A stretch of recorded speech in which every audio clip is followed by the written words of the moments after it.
All right, lots to learn with unemployment today. Let's get into it. All right, we've got so much to get through. How do we define unemployment? What are the changing patterns in unemployment? The measurements, the causes, the consequences, the policies to reduce it.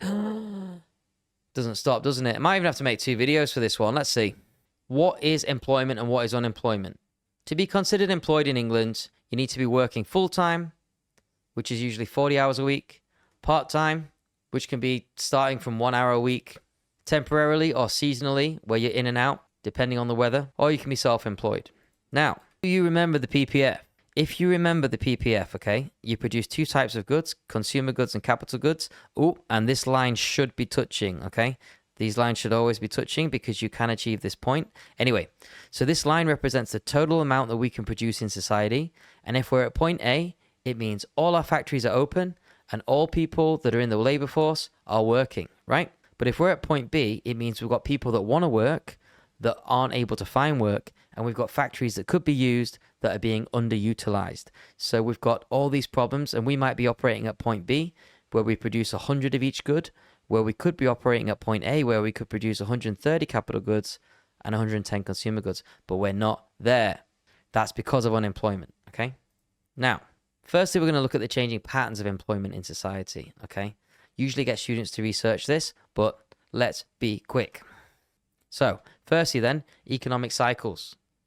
If we have a global recession, less jobs are available. If we have a global boom and things are going great, more jobs are available. Next, tech. What's ChatGPT doing to everybody? Is it taking people out of the job? Is teaching still future-proof? Let's see.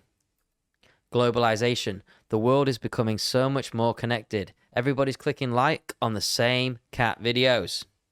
Our cultures are merging.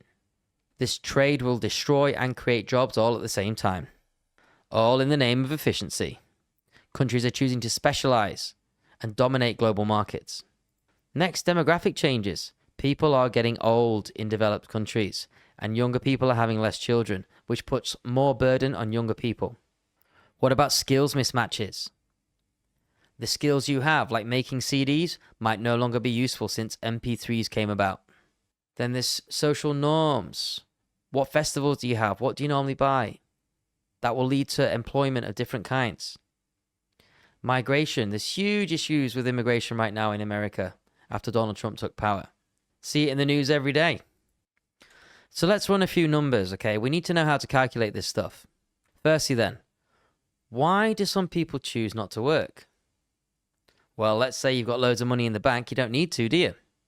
But some people get bored and do it anyway. But there's many reasons. Maybe you need to look after a relative. That could technically be considered work now in the UK as they pay people who look after relatives. Maybe you want to go into education. Maybe you've got some kids that you want to look after. And like I said, maybe you're just comfortable with life. So basically what we want to work out is the ratio of people that want to work and don't want to work that are of working age. That's called the labour force participation rate, and it's different in lots of different countries. Some countries are lazier than others. So to work this out, we just need to look at the total labour force, which is the people that are unemployed. They're the people that are looking for work, okay? And they registered that they're looking for work in the UK because if they do that, the government gives them money. And the employed, that's the people that are currently working. If I add the people looking for work and the people that are working together, that means that's the total labour force, right? I need to compare that labour force to the total number of people between 18 and 67, the retirement age, that are available to work. So just quickly, the labour force includes employed and unemployed looking for work, as we know. So what we do then is, as I just said, is we take the total labour force and we compare it to the people of working age, okay? Now that's just but we minus the military people, disabled people, and those in prison from people of working age, because they wouldn't be working in civilian jobs. So let's have a look. So we're going to run a calculation in a minute, but before we do that, let's look at the employment rate as well. So the unemployment rate is just the number of people looking for work compared to the labour force times 100. And the employment rate is just the opposite, the number of employed people compared to the labour force. So let's run some numbers. So I've changed the retirement age to 70 because no doubt that'll be the age by the time I'm ready to retire, if they even pay a pension in the future. So we've got unemployed 11,844, employed 143,060. So we know if we add these two together, we get our labor force. That's the total labor force in our country. And we need to compare that to the population to identify how lazy we really are.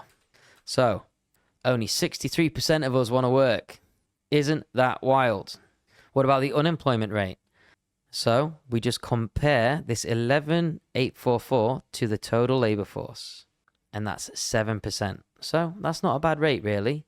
The people that are looking for work in comparison to the people that actually have work. Your turn. Can you pause the video and run these numbers? What did you get? In this case, to work out our labor force participation rate, we need to work out the labor force, which is this amount in relation to the total number of people that could work. It's an even lower amount, isn't it? Damn, we're getting lazier. What about the unemployment rate? It's a bigger number this time. 34,001 in relation to this number here, 18%. What a jump.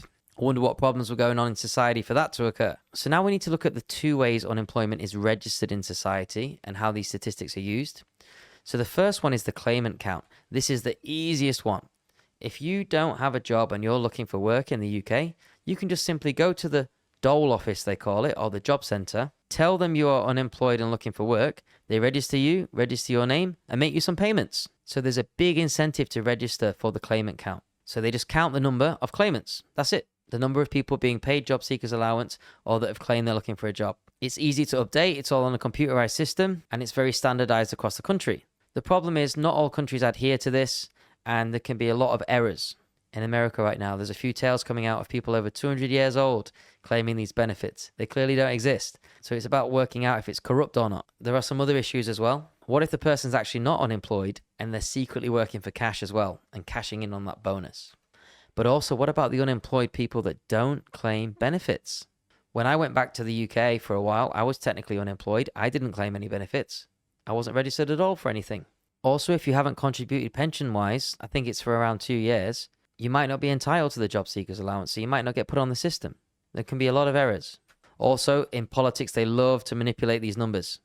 Some politicians move people from the unemployment register to the sick register in order to make the unemployment figures look better. And finally, it's not internationally recognized, as I said. So let's look at the other method. The other method is from the ILO. And to be honest, this method is quite interesting. It's an international standard, and they basically give a survey to 44,000 homes in a specific area in the UK. So it takes a small pin in the UK and it expands this data to represent the whole of the UK. Is it accurate? Oh my days, it's open to so much bias. The advantage is it's internationally agreed as a concept. It's not open to political manipulation this time, but it's expensive to do. It's time consuming. You've got to collect all that data. And it's a sample, like I said, a sample of the whole country. So taking 44,000 samples to represent millions, is that really that accurate? Well, let's see. Actually, if you look at it compared to the claimant count, it is pretty similar. But actually, the ILO tends to register more than the claimant count does. So this is the argument that the claimant count is open to political manipulation because there's lots of people in this gap that just simply haven't registered as being unemployed. Quite interesting, right? Here's a table now. Pause the video and see if you can fill these gaps. This will really help you understand the difference, and it's a really common exam question that comes up about these two. So the most important thing is the methodology and the coverage. Based on government records, conduct surveys of the sample population. Coverage, only those that have actually gone to the job office that are looking for benefits. But this includes everybody within the umbrella that they found. This data is more real time. This is collected through surveys. This might underestimate employment levels, as we saw in the graph. And the ILO might capture more, but I'd argue that it's quite inaccurate, extrapolating that data for the whole country. And of course, international comparability. You have to say that this one is standardized when this one isn't, okay? Really, really important. Vulnerability to biases, really strong sampling errors, really, really strong. And of course, we looked at this error being political. So yeah, both of them have a lot of issues. Now, that's it on the introduction to unemployment. Next, we'll have a look at types of unemployment. All right, that's it from me today. If you're interested in any of my resources, click the link down below. Have a great day, and I'll see you again.